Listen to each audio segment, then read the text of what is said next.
Hi everyone, I'm Sarah from Cult Pens, and we are doing this workshop this evening. And with me, who you can't see but can hear, was Anna, Can see me still. also from Cult Pens. Hello. We'll hopefully help answer any questions, but tonight is something a little bit different for us, as usually our workshops are sort of how to do hand lettering and things like that. But this time, we have a creative writing workshop. The lovely S.J. Watson. He's an author of 3 books, Before I Go to Sleep, Second Life, and Final Cut. He's going to be sharing his passion for all things writing. And tonight you'll get the chance to ask questions and learn everything you can about writing. We'll be handing over to Steve in just a moment, but first up, I've got a little bit of housekeeping. We anticipate that this session will last about an hour, so please get comfy. It is being recorded, and we will make this recording available after. It'll probably take me a day or two to get this up, but it will be available on our YouTube channel in a couple of days. So if you do miss anything, or if you want to revisit any information, you will be able to, and you'll be able to do it in your own time, which is nice. Everyone's cameras and sound are switched off, apart from obviously Steve's. Please ask away, ask as many questions as you'd like. You can either use the chat function, which a lot of you have found already, or the Q&A.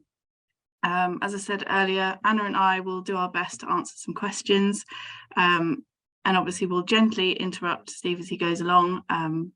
Yeah, it's going to be a lovely chat this evening, all about writing. So without further ado, I'm going to hand over to Steve in just a second. Well, let's start off with a small introduction. Tell us all about yourself. What got you interested in writing? It's a good place to start, I think. I will spotlight you.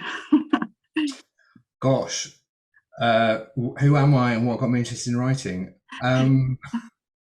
I've always loved writing. I probably, like most people who end up making a career of it or a job of it, it's a passion really, and it always was. I mean, I remember when I was sort of 8 years old, people asking what you wanted to do when you grow up, and well, my first original choice was be a bin man when I was very young. I don't know why I wanted to be a bin man. I think it's just, I don't know why, but anyway, I did. But no, my first real kind of response to that question was to be a writer. It was always my ambition to have a book published, and to be able to walk into a bookshop and see a book that I'd written on the shelf. I was one of those kids who, like, I went to the library in Brierley Hill, near where I lived in the Midlands, every week, and took the maximum number of books out that you could take, and it was the highlight of my week. So yeah, that's why I've always wanted to be a writer. And my career, my life kind of took a different path when I worked for the NHS for a while. I was a clinical scientist working with hearing impaired children, but writing was always there in the background as a kind of hobby and passion. And just to tie it in with Cult Pens, I've always fetishized stationery as well, probably like most people who write. I love fountain pens, I love notebooks. That's good to hear. Yeah, well, it's also true. I'm not just kind of what's the word, flattering you, but it's just, there's something about it. And I mean, a lot of my note keeping as well, we'll talk about this a bit more later, but a lot of my note keeping and stuff now is digital, but still, I feel my happiest surrounded by scraps of paper and pens. So yeah, it's basically kind of a passion, a hobby, which I started to take more seriously as I grew older. And I like to joke that I kind of had a midlife crisis as I approached 40, like many people. But rather than have an affair or, go and buy a Lamborghini, not that I could afford a Lamborghini, go and buy a moped probably, but I decided to enroll on a writing course instead, and then started work on the book that became Before I Go to Sleep, which kind of started everything for me really. So yeah, that's a little bit of a potted history of how I came to be a writer.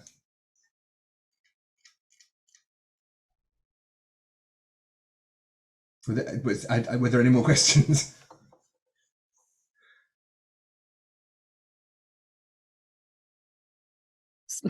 Sorry, I was asking a message of somebody. I do have a few questions myself, actually. Do you ever get bored? You know, when you're sort of proceeding on your writing, do you ever sort of think, oh gosh, this isn't going anywhere, what am I going to do? Yes is the simple answer, but I don't think it's boredom, it's panic. Well, it used to be. I used to sort of, whenever that happens, I mean, people ask me about writer's block, and I don't really suffer writer's block. It's not so much for me about not having anything to write about. It's more about, it is that realization or that kind of creeping feeling that I get that I'm taking the work in the wrong direction. Or that I'm kind of, it's a bit of a strange one writing fiction. I mean, without wanting to sound too pretentious or kind of arty-farty or whatever, but it feels like it becomes once your characters start to feel more fully formed and more rounded in your head, they do start to almost overtake the narrative, and it almost becomes sort of almost like, I kind of think of it almost like being a collaboration between me and my characters. So there's something that happens when because of a plot idea I have, or a twist that I want to implement or something like that, I try to push the book and the narrative and the story in a certain direction. But my characters are sort of saying, actually, that's not really where we want to go, or that's not really what I would do or we would do. That can feel quite disconcerting, but it's also quite exciting when that happens in a way. I've learned to see it as excitement. You know, they say, don't they, that the chemicals involved in excitement and anxiety are the same, and it's just kind of the meaning you give the thing that you're feeling. And I've started to try and feel it as an exciting moment where the book is kind of coalescing or becoming more real, perhaps, or the story is. But yeah, so it's not boredom; it's almost the opposite. It's panic. Yeah. Okay. Someone's asked about, as an NHS worker, how did you carve out time to write as a passion with a full-time job? Yeah, no, that was very tough. I mean, I think it became really important to me, and so I kind of forced myself to do it. And I think the more important writing is to you, the more determined you'll be to sort of do it. And so I started to, when I got home from work, I mean, I found it difficult when I got home from work because I was usually exhausted and emotionally and fatigued, and so I couldn't really start writing fiction. But weekends and early mornings and lunch times at the office, I would sort of do bits and pieces here and there. It's amazing how much you can actually achieve if you just sort of in half an hour or an hour. And I think there's a mistake a lot of writers, especially kind of aspiring writers or struggling writers, make, in that they feel they need to have an 8-hour stretch where they can really get into the material and really do a day's work. But you can do an awful lot by grabbing half an hour here, 20 minutes there, an hour if you're lucky. So that's kind of what I did, really. I just sort of forced myself to do it. It was the social life that suffered to a larger extent. But yeah, that's kind of what I did.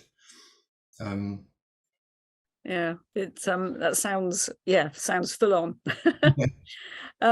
We got Lily also saying, is there a certain message you'd wish to get out into the world through your writing? Oh God, I think in the books that I've written so far, I wouldn't say a message. I think the 3 books I've written so far have kind of dealt with identity and who we are and what happens when our sense of self and our understanding of our own identity becomes compromised or eroded in some way. So I think that was my kind of fascination, perhaps, with those books. I didn't sit down and decide that was what my theme was going to be, but those are the kind of themes that emerged from the writing. I mean, in many ways, the first book, Before I Go to Sleep, which, as you may know, deals with a character who wakes up one day and much older than she expects to be because she suffers catastrophic amnesia. So therefore, her most recent memories from her childhood years, and she's in fact in her mid-40s. I think that to me, that is a book about someone who wakes up in their mid-40s and goes, how did I get here? This is not where I expected to be. So, which is kind of where I was. So that's where I am in that book. So I wouldn't say that there were messages, but there are definitely themes and preoccupations that have emerged.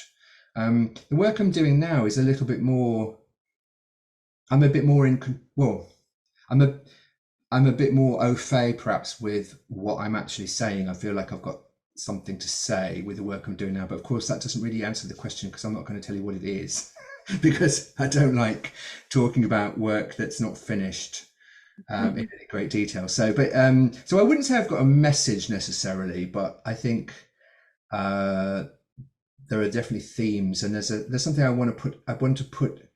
To me, the books I write first and foremost are entertainment. I want people to enjoy reading them. I want people to put the book down and think that was a really wild roller coaster ride, and I really had a good, I really enjoyed that. If they also think a little bit more about identity or about memory or about how important those kind of things are, then that's great too. But it's not kind of why I do it. This sort of leads us into another question. How much research did you do when you were writing that book? And was there sort of consultation with experts? And did you make some of it up? I made a lot of it up. With research, my guiding principle is, as long as I don't mind. So with that book, for example, I didn't mind if an expert in memory or if a neuropsychologist or someone who's studied the brain was to point at that book and go, well, that isn't quite what would happen.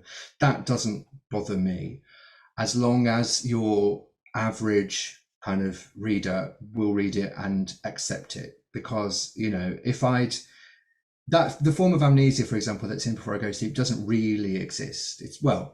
Actually, having said that, since I wrote the book and since it came out, I've read stories of people who actually, one person in particular wrote a book about who did suffer exactly that condition, which is somebody who wakes up with no memory and then remembers things during the day and then they disappear at night. But generally speaking, most people who suffer even the worst types of amnesia, they remember things for sort of 6 to 8 minutes and then they disappear. So of course that would be impossible to write a kind of anything other than a very experimental novel that where almost every page was a reset.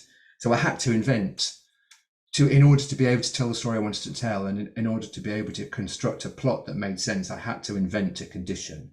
But I wanted there to be no kind of that aside. I wanted it to make sense, and I wanted it to be true to how the brain really does work, and more importantly for me, how characters really would react. So it wasn't so much talking to experts, it was more reading about people who had amnesia, and especially reading accounts of people who'd lived with people who have amnesia, because of course it's very what I was writing about was a particular extreme type of amnesia, but in terms of there are people with dementia who suffer amnesia. It's much more common, I suppose, is what I'm saying. It's just big, but it's relatively rare at people in a younger age, but it's very common. So it wasn't difficult to find people and talk to people who had lived with people who suffered that kind of memory loss, and I tried to understand what it would be like to live with somebody who has that condition, and then I could then hope to extrapolate, so that's a very different thing, into what it would feel like to actually have that condition yourself. So it was more about the emotions and the feelings, I suppose, than it was the cold hard medical facts. But yeah, I did try and get as many of those right as I could, notwithstanding the fact I made it all up. That's amazing. Good. I have a quick addition to that. With making things, or not just making things up, but obviously how do you keep on top of the notes then for that? Do you have notes to hand when you're writing new sections, so you know what you've said, or it's tricky. Especially I'm becoming more, with each book I write, I'm becoming more and more of a planner. There's a thing with writers that we often divide ourselves into planners or pantsers, meaning, do you plan a book out, or do you just write by the seat of your pants and make it up as you go along? Before I Go to Sleep was very much pantsed. if I can invent a verb, but as in I didn't have a plan, but that did mean that I had, and especially because of the very, very complicated nature of that book, because it's written in the form of a diary that someone with amnesia is keeping. It meant that I could only have my character know anything that had been written down. So the actual writing of it was relatively straightforward, because I knew that it was a book that would come, and this is true of many, if not all of my books actually. They kind of come together in the edit. So when I'm writing it, if I have an idea and that takes it in a different direction, I'll just carry on writing from that point. I'll make a note in the text and say, oh, go back and include such and such. And then I'll write as if I've included that thing. So therefore, so you know, it means that the first draft is a bit of a mess, but I've got all the notes in the text to say, okay, well, I need to go back and put this section in here. So if that makes sense. So Yeah. I don't so much, but yeah, I also do have a notebook by the side of my desk where I would jot down like any ideas I've got for future. I write chronologically, so I start at the beginning and then I write scene by scene until I get to the end. So if I sort of think, oh, maybe a bit later on this should happen, or this thing I'm setting up now should occur like this, I'll make a note in a notebook. So yeah, it's a kind of combination of in the text itself on my computer and in my notebook. Amazing. So that you kind of covered two slightly different questions. One was about how you write, where you write. Do you use a program? Do you write? I've seen some that are asking if you write straight onto, you know, the computer or mix of notes and computer. And another one was about drafts. And you mentioned briefly about drafts, but how many drafts does it take you? Well, the draft question it's a bit like how long. I find that difficult. I get asked that quite a lot, and it's a difficult one to answer, because when do you say something is a new draft?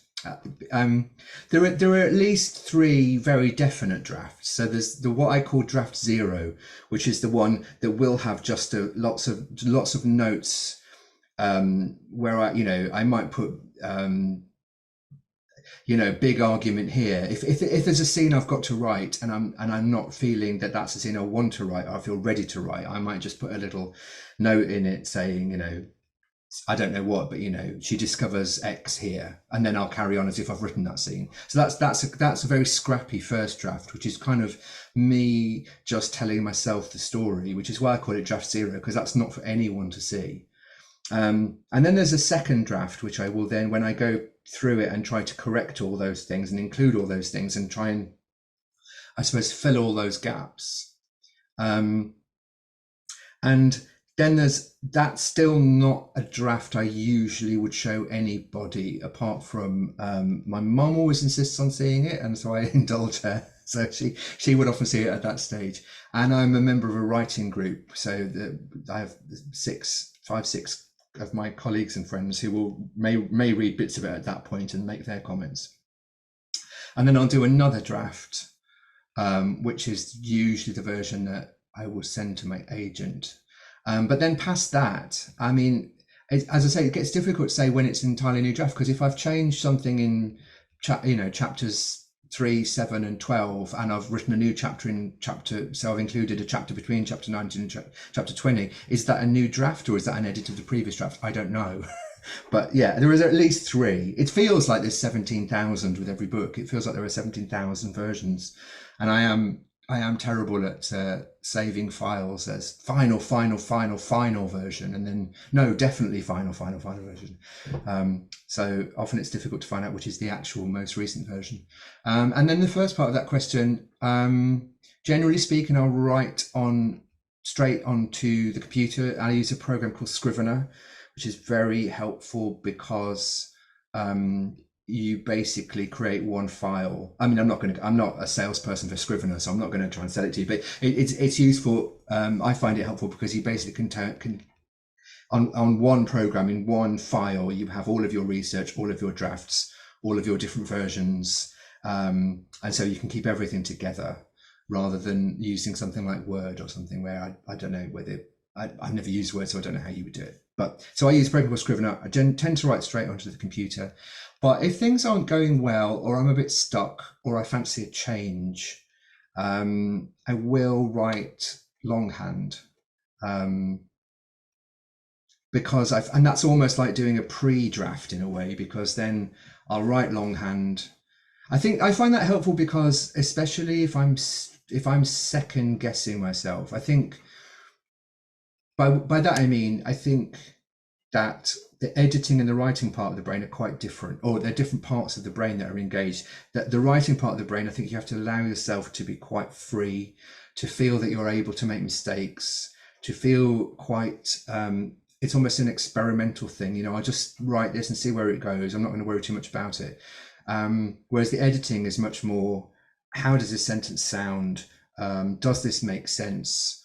Does it, you know, it's much more analytical, I suppose. And so I suppose that's left brain, right brain, isn't it? But I can never remember which is which, so we won't go there. But what I find when I write longhand, though, is I switch off the editing part of the brain, because it's obviously difficult to be worried about, or should that be a different, maybe I should try a different word and move that bit of the sentence to the beginning of the paragraph and that bit of the paragraph down here, because it's harder with longhand, because obviously you can't do that. So it tends to be much more freeing. So when I'm stuck in particular, I will write longhand, but generally speaking, I'll go straight to the computer. Nice. We've got a quick question. It says, past the initial rush of excitement, when you find a new story idea, they say they keep having ideas, doing a load of thinking and getting excited, and then running out of steam and it fades away. So how do you get past that? Well, I mean, ideas are a tricky one. I think I envy anyone who has too many ideas, on the one hand.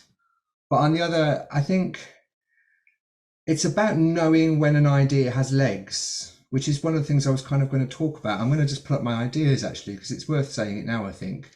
I think it's about when an idea feels like it opens things up, when it feels like it's an entrance or an invitation to a bigger world or a bigger story. I think, so the question really is, what is the question? Sorry, the question really is sort of, how do you get over the initial when the initial excitement fades, I suppose? How do you then sustain it in the months or even years it takes to write a piece of fiction? Yeah, that's the question. Yeah.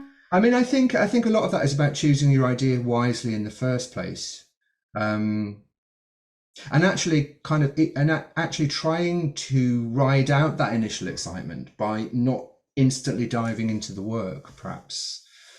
I like to leave an idea, I was going to say festering, that's not the right word at all, is it?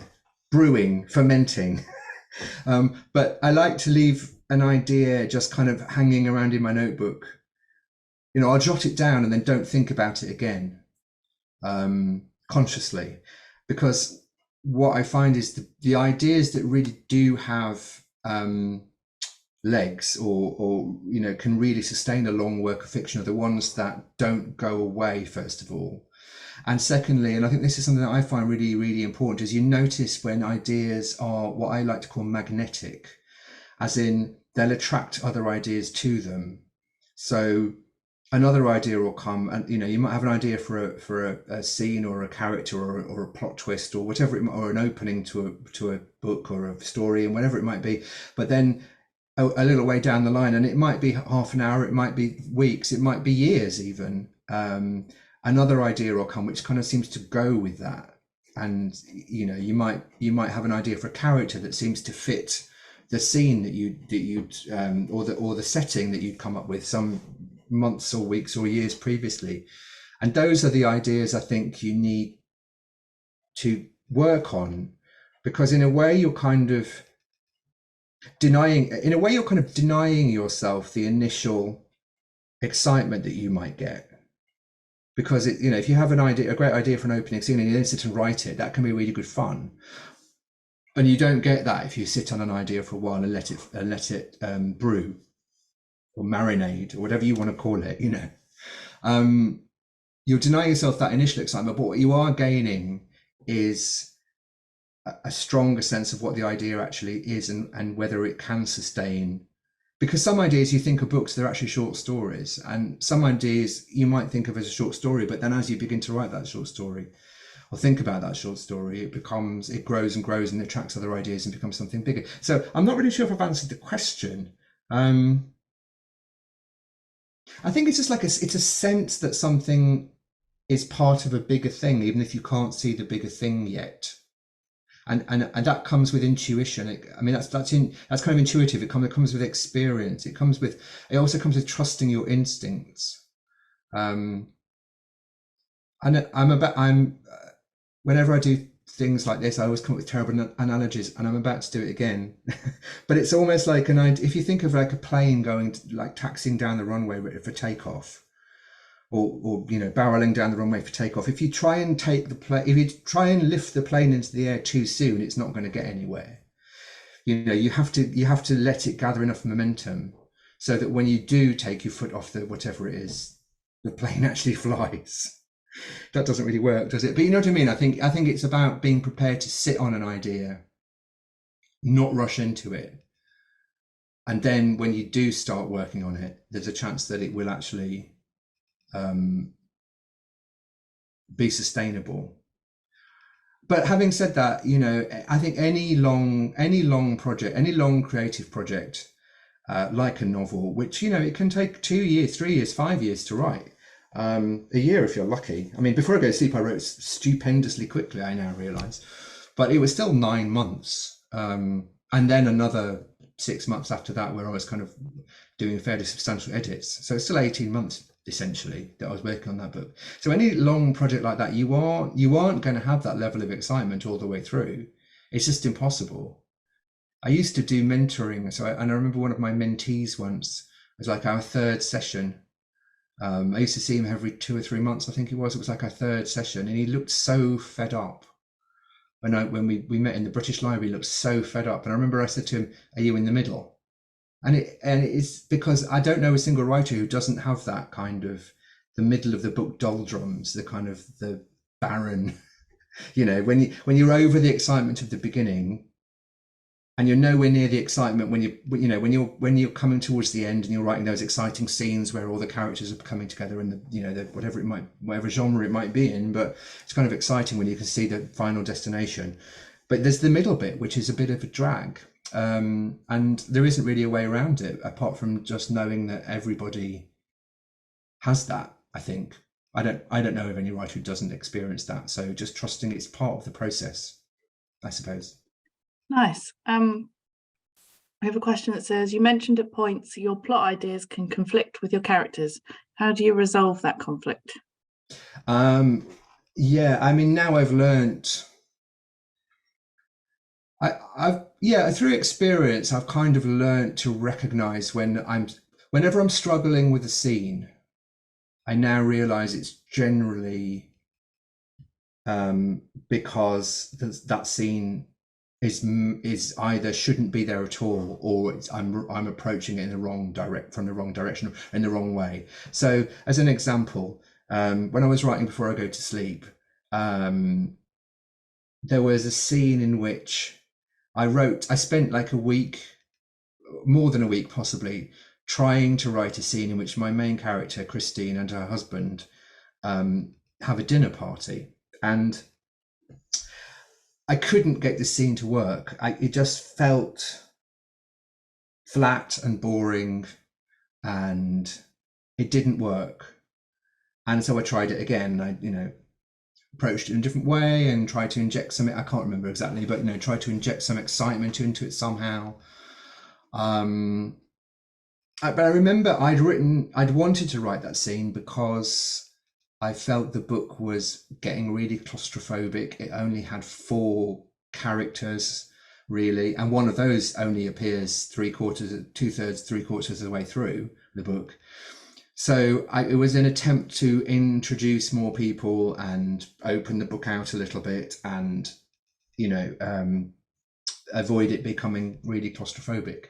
And eventually, after battling with the scene for a while, I kind of realized that the reason that I couldn't write it, or the reason I was struggling to write it, was because this is something my characters would never do. I mean, I don't know whether, you don't need to have read the book to know.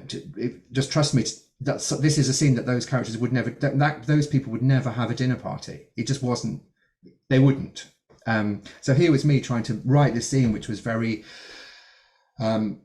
untruthful to the characters, or betrayed the characters, and that's why I was struggling. And so now I think it's just a case of, if I find I can nip it in the bud now, usually, because usually if I'm realizing I'm not really looking forward to writing this scene, it's probably because it shouldn't be there. Either it's superfluous, or it's me trying to force the characters to do something that they shouldn't be doing or don't want to do.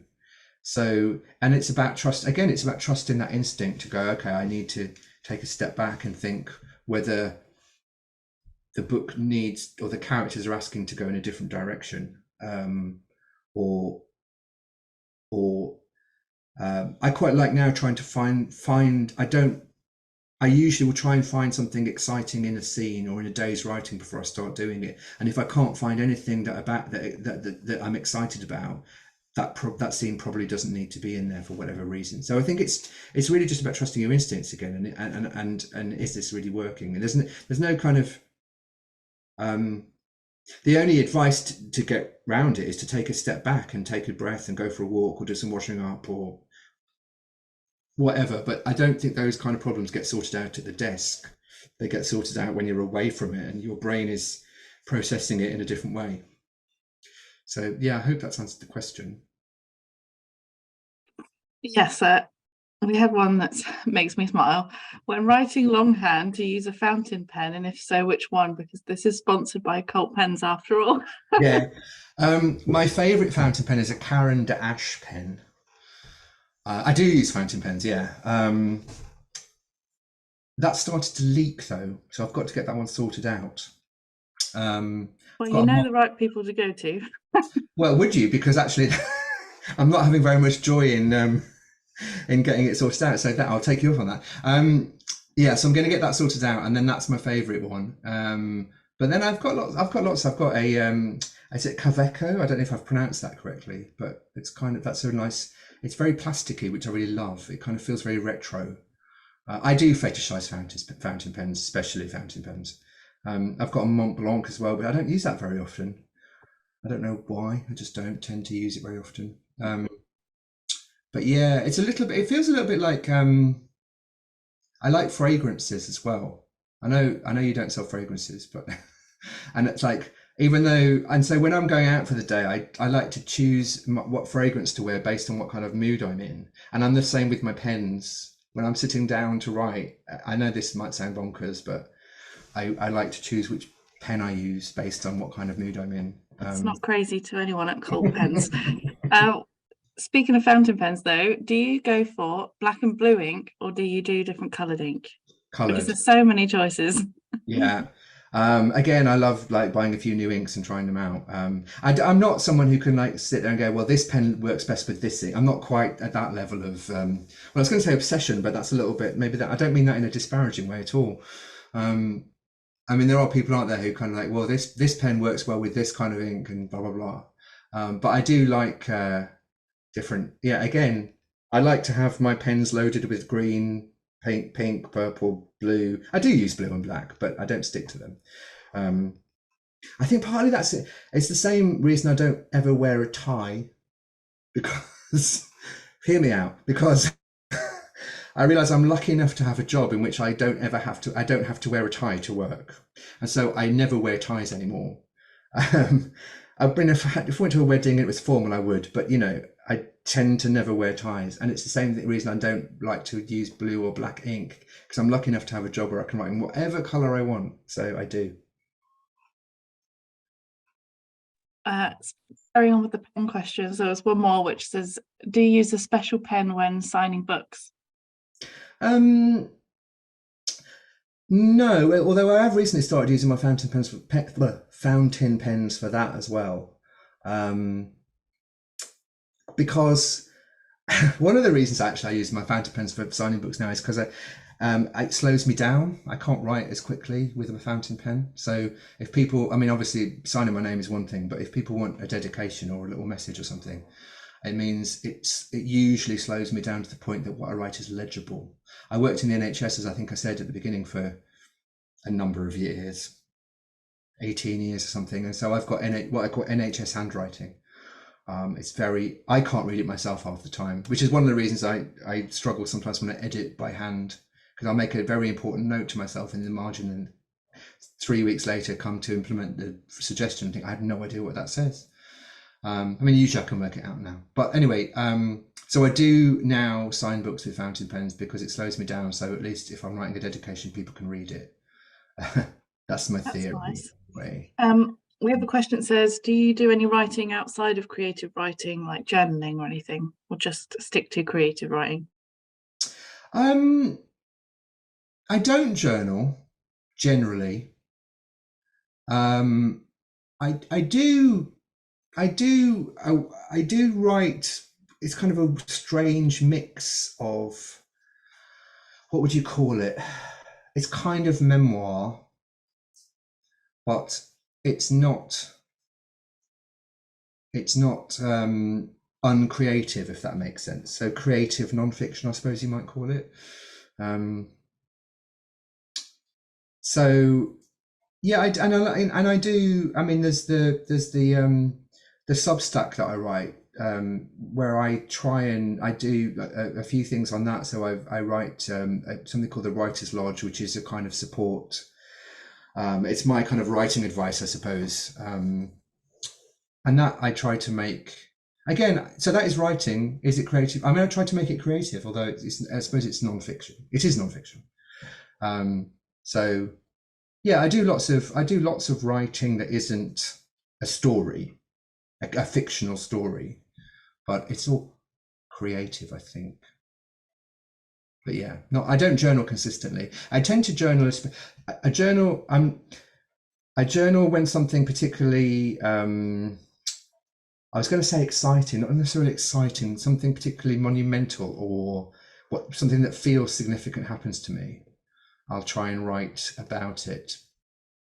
And I've also, as I say, I'm also working on a kind of memoir, but I don't know if it's ever for anyone else to ever see. I think it's for me, really.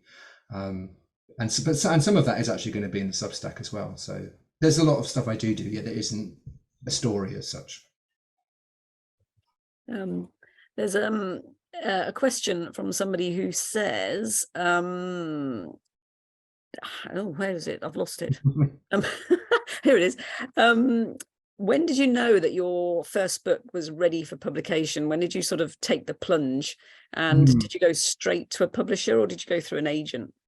Yeah, I went through an agent. I was lucky enough to do, I did a creative writing course at the Faber Academy, which, as you may know, is a publisher in London. And they were running this 6-month creative writing course. And at the end of that course, and I started before I go to sleep in that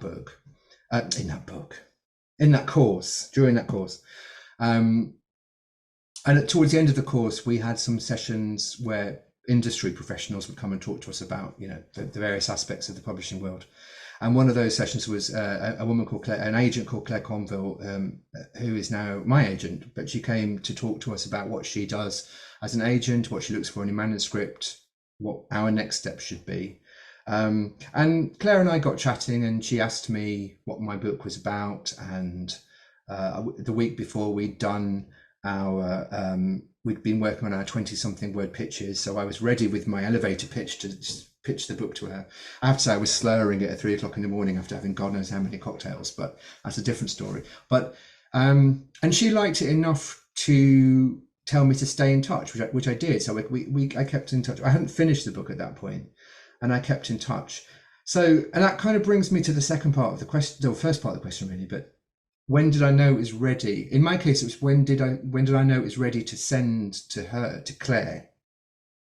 Because of course, obviously, well, fairly obviously, maybe once Claire had seen it as a very good agent, obviously, who is very she's very, I mean, not all agents are, but she really enjoys the editing part of the process. So she quite likes, I think, seeing a manuscript. I mean, obviously it has to have something in it that she can recognize as a great deal of potential, but she doesn't mind.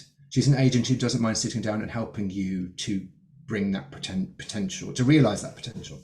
So the question of when I knew it was ready to send to her, though, I'm going to quote, there's an author called, you may have heard, a very successful crime writer called Mark Billingham, and Mark said to me once, he was on, this was during my course actually, but he said, it's when a manuscript doesn't rattle. And I think, I'm not sure I really understood what he meant by that back then, but now my interpretation of that anyway is, there's when you can honestly say, because you finish a draft and then you finish your second draft and third draft or however many, and then there are often still bits that you think, I'm not really sure that works. There's this thing in the middle that, and it's when you can't honestly say that there's any bit of it that doesn't work. When you can't, you feel that none of it rattles. It all kind of fits together, and there's no obvious standout part of it that needs attention.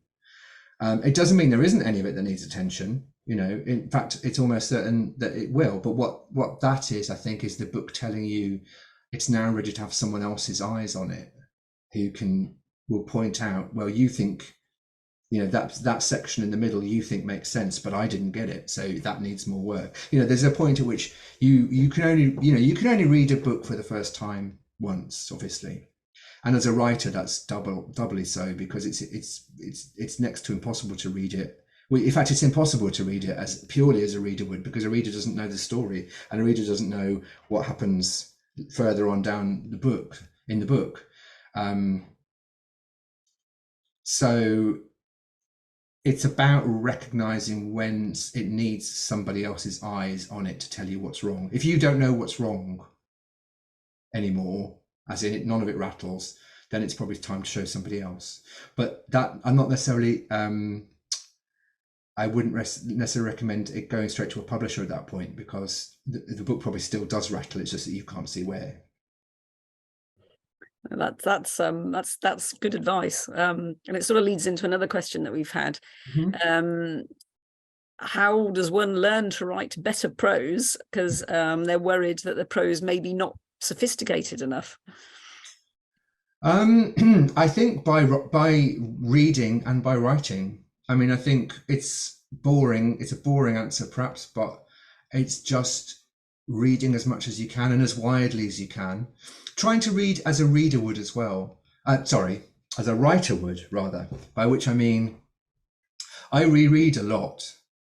So if I love a book, I will quite often read it again at some point down the line,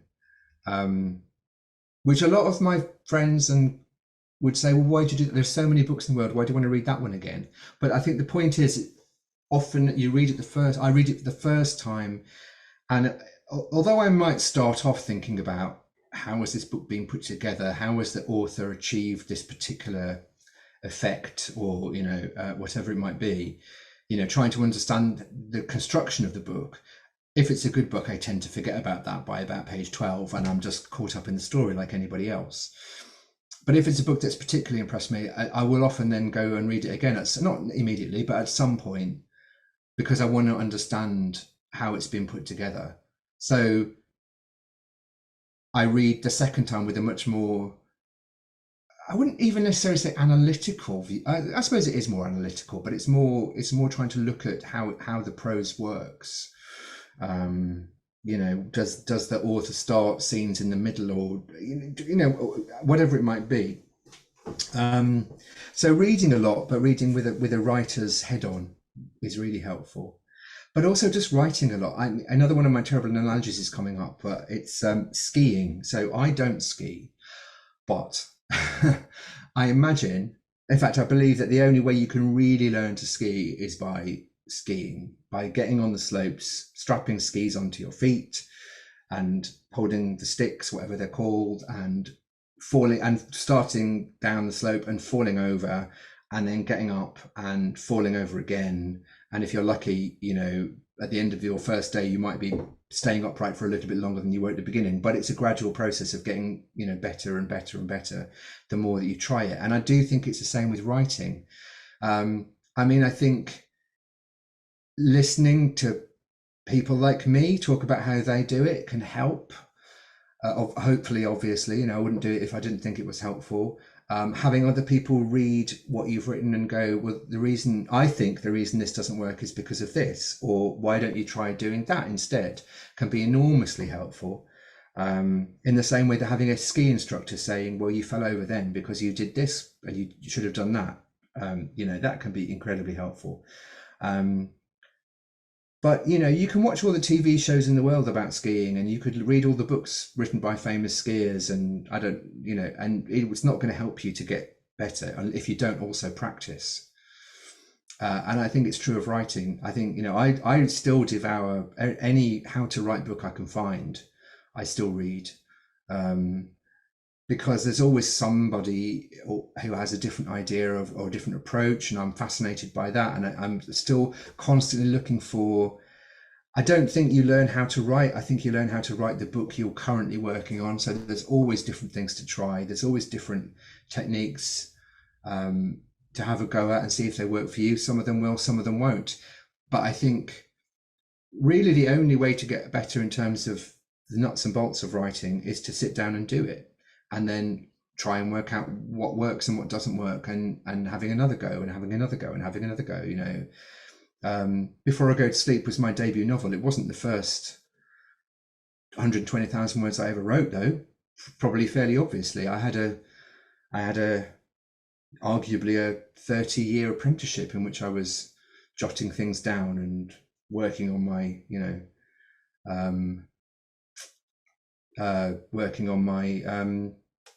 skill set. So it's just sitting down, doing it, and having a go. That kind of follows on from onto a question that says, as you write more books, do you ever look back at your earlier work and wish you'd done it differently? Yes. Yeah, that's the simple answer, is yes. I think I'm a much better writer now than I was when I wrote Before I Go to Sleep. There are things in that book that I would definitely do differently now.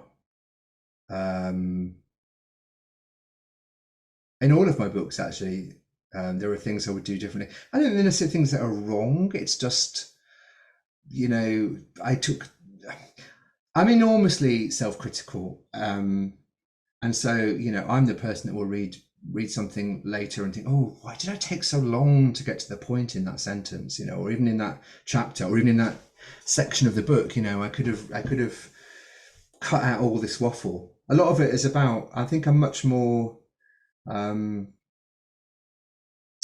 think now I'm much more trusting of the reader, by which, I think it's a common problem that a lot of aspiring or novice writers, if you like, have, is that, you say something and then you say it again and then you say it a third time just to make sure the reader's definitely got it. And now I look at my work sometimes and think, yeah, I could have just taken some of that out, and I think the reader gets the fact that this has happened, or that this person is like this. It's about burying stuff a bit more. I don't think there are any massive howlers in the books. I don't feel embarrassed by them. But yeah, there are things I think if I wrote Before I Go to Sleep now, it would be a very different book. I hesitate to be better, but it would be different because I'm a different person now. I'm bringing. I think we always bring ourselves to whatever we write, whether we want to or not. Our self is in what we write, and I think obviously I'm a different person now than I was 12, 13 years ago when I wrote that book. So it would be different, but yeah, so I would change things. Amazing. We've got about 10 minutes left, but we have a few questions, so we'll probably try and answer them as quickly as we can. Okay. Although I don't think any of them are going to be quick questions to answer. One here is, how do you write compelling and distinct characters? How do you write compelling and distinct characters? I told you they probably wouldn't be quick answers. I mean, that's the hardest thing, isn't it? Because I mean, there's a big debate, obviously, about whether a character needs to be likable. And I know it's a TV show rather than a book, but it all applies. If you look at the White Lotus, which is obviously quite big at the moment, and especially the first season, I was really struck by that because there's one character I could identify as being likable in the first season of White Lotus, and yet I found it absolutely gripping and addictive.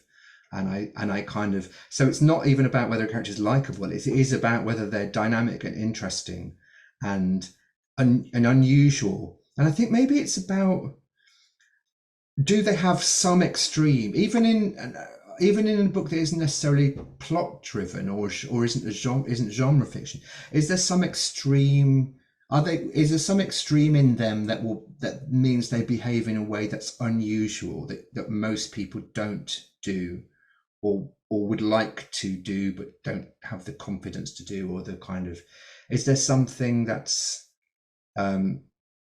you can't take your eyes off because it's like, how is this going to pan out? It's like that thing about a book or a character takes, when you make a character make bad decisions. I think that's what it is how are they going to make bad decisions that's going to open up a narrative and open up a space for conflict, because all books really are about conflict. With no conflict, there's not really a story. So yeah, nice. I'm not really sure. I wish I had a snappy answer, because then I'd be able to do it much more easily. Yeah. Another one was, is there any part of the process from brainstorming to publishing that you wish you learned earlier than you did? Yes. Lots of let me think.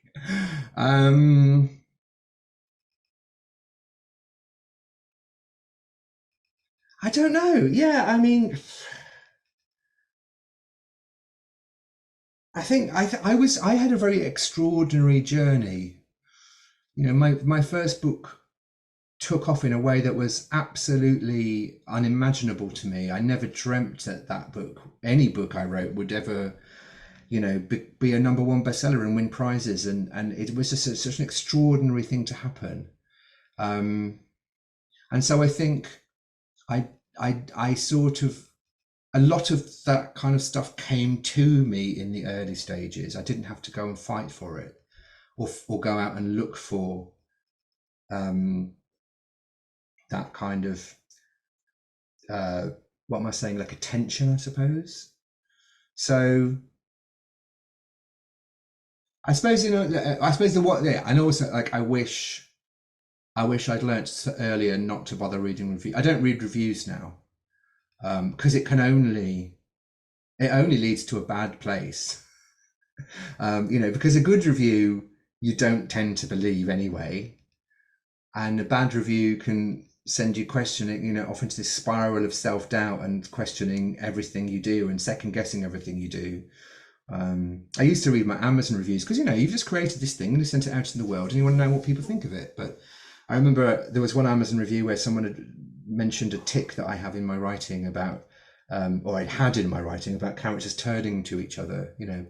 Apparently I was overusing the phrase "he turned to her" or "she turned to him" or whatever. I remember when I sat down to write the second book, every time I was about to write that phrase, I thought, oh, Mrs. Smith in Hartlepool thinks I do this too much. And so I would then second guess myself. So I don't read reviews at all now. So I wish I'd learned that a bit sooner, perhaps. Yeah, cutting out that extraneous noise of other people's opinions, whether it be readers, reviewers, agents and editors even, at some point there is a stage of the process where you have to cut all of that out and just purely focus on yourself and your own work and what you want to do and say. So I wish I'd done that a bit sooner, perhaps. Nice. Well, we've got one more question. We've got 5 minutes left, so if anyone wants to squeeze any quick questions in, now's your chance. But this question says, how do you find a suitable reader for your rattle-free book to find where the weak points really are? Well, this is very difficult. I mean, there are writing groups, but I think I know I found that quite intimidating when I was an unpublished aspiring writer. But they can still be very helpful. I mean, I suppose it depends on where you live, or, you know, whether you're in a big city or a tiny village or whatever. But if you can, and I suppose there are probably online and Zoom writing groups now, much more. So, and if there aren't any in your area, probably try and start one. But they can be incredibly helpful. Just because I think it does require sort of, you know, if you've got 6 people reading your work and they've all got there are 6 different ideas about what's wrong with it, probably it's okay, because basically that's just people expressing their opinion. If all 6 people, or, you know, 4 out of 6 people are pointing to the same thing and saying this doesn't quite work, then it needs attention. So you have to be quite resilient, and you have to be prepared to disregard advice, because 90% of it will probably, or 50% of it, I don't know, a large percentage of it will not be that helpful, but some of it will be invaluable. Or, you know, if you've got a trusted friend, I was very lucky with my first book, because my then partner, I mean, generally speaking, I would say loved ones, people you're in a relationship with, people you're related to, are the worst people to give it to, because, well, for probably fairly obvious reasons, but they'll either won't tell you what's wrong with it because they want to make you happy or keep you happy, or they'll tell you what's wrong with it and then you'll react, and then you're on the road to an argument if you're not careful. But especially with my first book, my then partner was actually quite good at cutting emotion away and just going, I liked this, but I didn't like this, and this is why I didn't like this. So if you're lucky enough to have someone in your life like that, who can be honest, and who will tolerate you if you then have a bit of a reaction, because I think that's a very normal thing to do, to react if somebody says they don't like some of your works. It feels very personal. So yeah, that can help. Or a friend, you know, it's a difficult one to find someone that you trust. I mean, it's if you can find somebody who you trust who is also writing, probably that's the best way, you know, because you can read their work, they can read your work, you both understand that criticism isn't criticism of you, it's criticism of the writing, and you can both understand that it can be very easy to overreact or react badly to criticism. And then there are also people who, you know, you can pay to read your work and give you feedback on a manuscript or bits of a manuscript. So that's an option as well. So there are options out there. I think it's probably better to be able to do it in real life if you can, but it's not always easy. There's one more thing I found. It's not even a question either. It's somebody is suggesting that you try Mont Blanc's Fragrant inks, since you mentioned your love of fragrance. It could get you in the mood. Yeah, I've never come across those, so I'll definitely look at those, because yeah, it does combine 2 of my favorite things in the world, writing and smelling. So that's great. That's a great suggestion. I will look into that. And then the other thing, actually, if I could quickly say that one option for feedback on your work is the Writer's Lodge, which is the thing that I'm doing on Substack. So I think there's a link somewhere where you can sign up to that, and that will, you know, the idea there is you can get some feedback on your work, or some support anyway. So that's another option, which because I'm useless at self-promotion, I almost forgot to mention. Anna's put it in the chat, so she has put a link up. So if anyone wants to have a look, there is a link in the chat box to your Writers Club. So that was it for this evening. I just want to say a massive thank you for coming this evening. We loved the chance to learn about writing. Really appreciate it. Really appreciate your time. Lots of thank yous in the chat right now. Thank you. No, thanks for inviting me. It's been really good fun. Yeah, it's been great. As I mentioned earlier, we have recorded this session, so if you missed anything, you'll be able to go over it again, and we'll be sharing the recording on our YouTube channel, hopefully tomorrow, depending on how much time I have. But once the YouTube video is up, there'll be an email sent round to everyone that's attended or that's registered with the link so you can go and check it out. This is the end of our session. I will be closing the webinar shortly, but we'll be hanging in here for 5 more minutes just in case there's any last minute questions anyone has.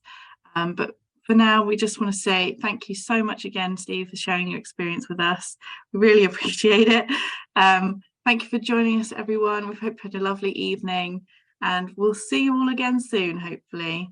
Thank you very much. Bye.